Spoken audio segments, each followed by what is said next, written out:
Hi friends, இன்றைக்கி நாங்கள் சொப்பு சாமாவில் மதியான சாப்பாடு செய்ய போகிறோம். வாங்க பார்க்கலாம். ஃபஸ்ட்டு நான் சொப்பு சாமான் எல்லாமே க்ளீனாக வாஷ் பண்ணி எடுத்துக்கிட்டேன். ஃபஸ்ட்டு நான் பானையை அடுப்பில் வச்சுக்கின்னு தண்ணி ஊற்றிட்டேன். தண்ணி நல்லா கொதித்ததும் ரைஸ் அதில் போட்டுக்கலாம். நான் ஃபஸ்ட்டே ரைஸை வாஷ் பண்ணி ஊற வச்சுக்கிட்டேன். இப்போ நல்லா ரைஸ் பொங்கி வருது. இப்போ நல்லா ரைஸ் வெந்துடுச்சு. ஸோ வடிச்சிடலாம். நெக்ஸ்ட்டு மீன் குழம்பு எப்படி செய்யுதுன்னு பார்க்கலாம். நான் அப்படியே அம்மாட்ட போய் துண்டு மீன் வாங்கிட்டு வந்துட்டேன். இப்போ நான் மீன் குழம்பு வைக்கிறதுக்கு சட்டியை அடுப்பில் வச்சுட்டேன். சட்டி சூடானதும் எண்ணெயை ஊற்றிக்கலாம். எண்ணெய் சூடானதும் கடுகும் வடகமும் போட்டுக்கினேன். இப்போ நல்லா கரண்டியை வச்சு கிண்டி விட்டுடலாம். கருவேப்பிலை சேர்த்துக்கலாம்.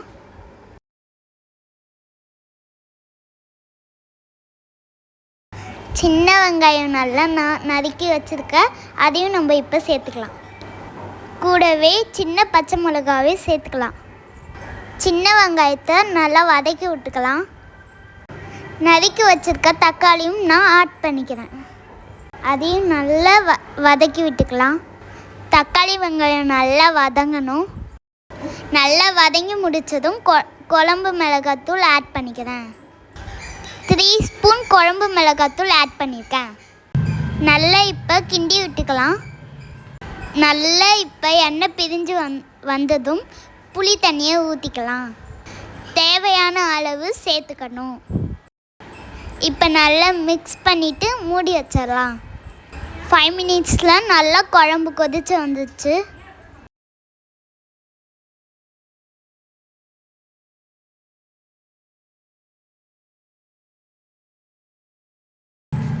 குழம்பு நல்லா கொதித்ததும் மீனும் மாங்காவும் போட்டுக்கலாம்.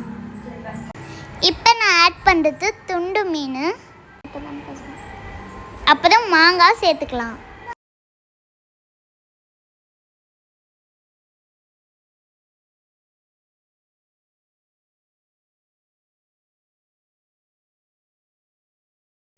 நமக்கு 2 மினிட்ஸ் போதும் மீனும் மாங்காவும் வேகிறதுக்கு.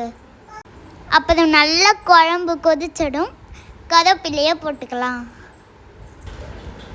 அவ்வளோதான், சுவையான மீன் குழம்பு ரெடி. பாருங்கள், அடுப்புலேருந்து இறக்குனதும் இன்னும் மீன் குழம்பு கொதிச்சுட்டே இருக்குது. இப்போ நம்ம சர்வ் பண்ணிடலாமா?